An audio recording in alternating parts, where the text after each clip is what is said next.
Happy Friday afternoon, everybody. We made it through another work week, and now it is time to sit back, relax, and enjoy some CAA softball. The Stony Brook Seahawks have arrived here down the Jersey Shore for today's matchup with the Monmouth Hawks. Welcome inside the booth, Stef Manisero alongside Carly Blake. And you know, this isn't just a CAA matchup. This is a CAA North matchup. Monmouth 4-8 right now in conference play. They are chasing Stony Brook 6-6 right now, sitting second place in the North. It is a chilly but a beautiful Wednesday afternoon down the Jersey Shore. Not quite beach weather, but we've got blue skies and sunshine today as we get you set for this midweek matchup between the visiting University of Pennsylvania Quakers and the Monmouth Hawks. Welcome inside the booth. I'm Stef Manisero alongside Carly Blake. Carly, always good to be with you. Always a pleasure. On paper, this should be a good matchup today. We've got two teams who are much improved from last season. Penn was 1-20 last year in Ivy play. Already this year, they are 6-3. Yeah, you hit the nail on the head. This has really been two dynamic programs that are starting to come into their own, and their young athletes are really stepping up when they need to. Coming off a sweep, the Quakers, and sometimes it is as simple as see ball, hit ball. We see Brown there behind the plate. She is catching Crimson Rice. In the outfield, it is Hayes, Thalasinos, and Valentine left to right. Pritchard at third, Ackerman at short, Vanelli at second, and Hill there at first. 2 on, 2 out, full count, bottom of the 7th, tie game. Can't set it up any better than that, and wow. The pitch is low, so it is a walk, the second of the day for Dominique Lopez. That is gonna load the bases for Sammy Miller. The drama, Carly, I'm the holding drama. my emotional support softball. The 1-0 is chopped down to short. And the throw is not in time. Sammy Miller once again does it with her wheels, and that means that Gianna Scotti, the pinch runner for Kara Sumter, crosses home plate with the winning run, hugs all around.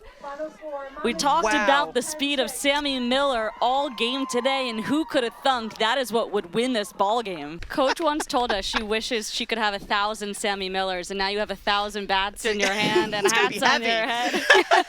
You guys have a big series with Stony Brook coming up. I have to imagine a comeback win like this only makes you that much more excited to return to CAA play this weekend. What's the mentality in that dugout? Just keep it going, keep having fun. Top of the 6th inning, Carrie Pritchard leading things off here for the Seawolves, who have come down to the Jersey Shore. They like playing at the sea. Pritchard sends this one in the air. This one is going back, and this one is out of here. Did not look that hard off the bat, but that one kept sailing and sailing, and it leaves the yard. It's a solo shot for Carrie Pritchard. She rounds the bases and gives her team a 5-1 lead. Burgess grounded out to first and walked her first 2 at-bats. The payoff once again hits this one hard, and that one is through to left. The throw not in time, and then the throw to second, safe at second, is Burgess. All of this on 2 outs. It was 2 quick outs and then the walk and the single. And just like that, runners on the corners now here in the top of the 7th, the 2-0. Big pitch. That's a big pitch right there. Inside part of the plate, Olivia Lewis paints the black. The 2-2, chopped down to short. Over to Stevenson, nice stretch on the throw from Lawson. Stevenson keeps her foot on the bag. 2 runners left on base. We stay tied up at 6, going to the bottom of the 7th. Give me a bat, I'll end the game. Let's do it. I'll pinch hit. Sumter would love to right here, the 2-1. I don't know how she laid off that one, but she did. 3-1. 8-9-1 due up here in the bottom of the 3rd. Caitlin Place will be leading things off for Monmouth, the senior from Pine City, New York, product of Elmira High School, way up there, as we like to say. Way up there. Didn't play Wednesday against Penn, got the day off, catching here today. Swings at this one, sends it back up the middle, diving, and unable to get to it is Ackerman, so that is a single for Caitlin Place. Olivia Lewis is out there for her 2nd inning. She came in the last inning after Benassi gave up the second home run of the day to Gigi Ganji. This one is chopped back to Lewis. She bobbles it, but recovers in time and gets it over to Stevenson for out number 1. 3 for 3 on stolen bases this year. She's a career .276 hitter. That's impressive.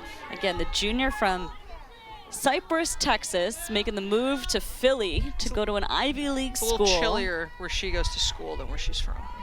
Yeah, but it's worth it. There's no Ivy League schools in Texas. That's true. I mean, in Penn, one of the best. One of the best. Takes a strike there. 1-2 on Huang. Caroline Putnam whiffs at that one. Count 2-2. 1 out, 1 on here in the top of the 6th inning. 1-run game. Penn leads Monmouth 4-3. Monmouth able to get 2 back in the last half inning. Made this one a whole lot closer. The Quakers have only left 4 runners on this entire game so far to the Hawks' 9 runners left on base. That's been kind of a theme for the Hawks. The 3-1 swings at that one, jammed her and pops her up to short. Johnson's got it. And talk about a ringer when you get jammed like that. You know, her hands are ringing. Oh, that stings. Yeah, of course, it was a really tough blow for this Hawks team when starting quarterback Derek Robertson went down versus Stony Brook. With that injury to his non-throwing arm, he has been working to get back ever since. Today, for the first time since that Stony Brook game on October 18th, he is suited up here today. But in the meantime, you really could not have asked for anything better than what Frankie Weaver has been able to step in and do for this team, making his 5th start today, just the 6th start of his young career, and he is coming off far and away his best start as a freshman. Last week, 428 yards passing, 6 touchdowns versus NC-A&T. That tied a program record, led the Hawks to 696 yards of total offense. That is the most of any team in the conference this season. That UAlbany sideline is fired up. They know what they can come in here and do in terms of shaking things up with a win here today. Very vocal, very loud, lots of yelling, and I'm talking about the good kind of yelling. Meanwhile, back here on the Monmouth sideline for the first half of this game, I'll tell you, it was pretty quiet. I think this team was kind of stunned with what the Great Danes were able to come in here to West Long Branch and do in this first half, but then came the yelling. JT Cornelius walked off the field after Monmouth was not able to score on that last drive and slammed his helmet a couple of times. Defensive back Justin Bennon was firing up his guys saying, "Let's go. Do you guys want to go home?" He says, "I don't want to go home." Before today's game, you mentioned all 24 of the seniors on this Hawks team were recognized and celebrated with a pregame ceremony. Families invited onto the field to celebrate alongside them. You think about how much guys like JT Cornelius, TJ Spate, Jack Neria, captain, and of course Derek Robertson mean to this team. We were talking about it earlier with the new rules in college football. Guys like JT and Jack have been a part of this team for 6 years, so nice to see them get their flowers before kickoff today. It has been 9 weeks since you and this team have won a football game. What does it mean here to end the regular season this way and come in here, like you said, on senior day and do what you just did? It means everything. I mean, you need confidence going into the offseason, and in this sport, you always say you want to win the last game, and we did. You did it on both sides of the ball. Defense was great. Your offense made them pay for a whole lot of penalties all game long. How did you stave off that comeback? With grit and determination, you know. And in a game where you're really playing for not a whole lot other than playing spoiler, what was your message going into this game to these guys? I actually did not have one. You know, when they opened up the search on Tuesday, these guys were uber. When she is on, this offense is on. Get this, in the team's 2 losses on the season, she's averaging just 6 points. In their 5 wins, 17.8 points. And coach was asked about the great spacing. She said, you know, that's probably why we get so many open threes, because of the gravitational pull, she called it, of JJ and Brianna Stewart rolling to the rim. I love that. Sabrina, you are locked in from downtown right now. 15 points alone in the first quarter. What's working for this offense? I saw you give Marquisha a hug after getting her first point. Do you remember what that feeling is like from 5 years ago? Yeah, absolutely. I mean, it just means so much, and I don't even think she realized. She asked me what for, but it's just special. I want to make sure she remembers it. How do you feel about the Knicks? How deep can this team go? 3 letters, K-A-T. If Cat plays out of this world, the Knicks will win a championship. It's up to him and only him, nothing else. Sometimes Cat does play out of this world. And I hate that word is used sometimes. I don't want sometimes, I want all the time. If you're a player who's at, say, the peak of your game, like Pete Alonso, how do you emotionally approach a season like that, knowing that maybe the postseason isn't the priority this season. I do want to ask you about the jerseys, the uniforms. Are they as bad as everyone's making them out to be? I don't know. You didn't try one on? I did not try one on. I don't think they wanted to see this body in this uniform. Coach, first and foremost, what made you want to come here and coach in New York?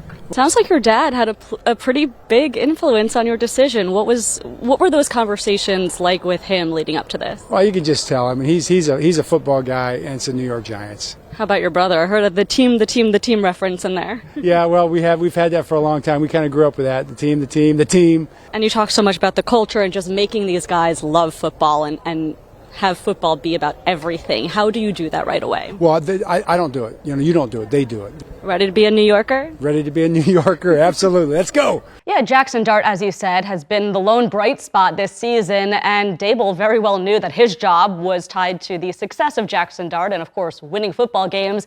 I guess why continue to call so many designed runs for Dart, who is already kind of reckless out there?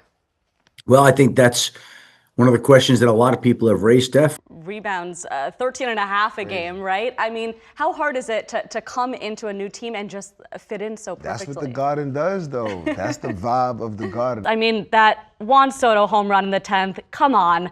This Yankees team just feels like the real deal. Yeah, super excited for you guys. I know all of New York is. Everybody loves when the Knicks are doing well in the postseason. What do you think is the biggest thing for this team to make this a deep playoff run? I think the biggest thing for our team to make a deep playoff run is staying healthy. I want to ask about the Americans, because on the men's side and the women's side, we really have this surge of Americans. You mentioned Tommy Paul, Ben Shelton, Fritz, and then on the women too, Coco Gauff, Madison Keys, Anna Samova, who is a heck of a forehand. Oh my goodness. I love Anna Samova.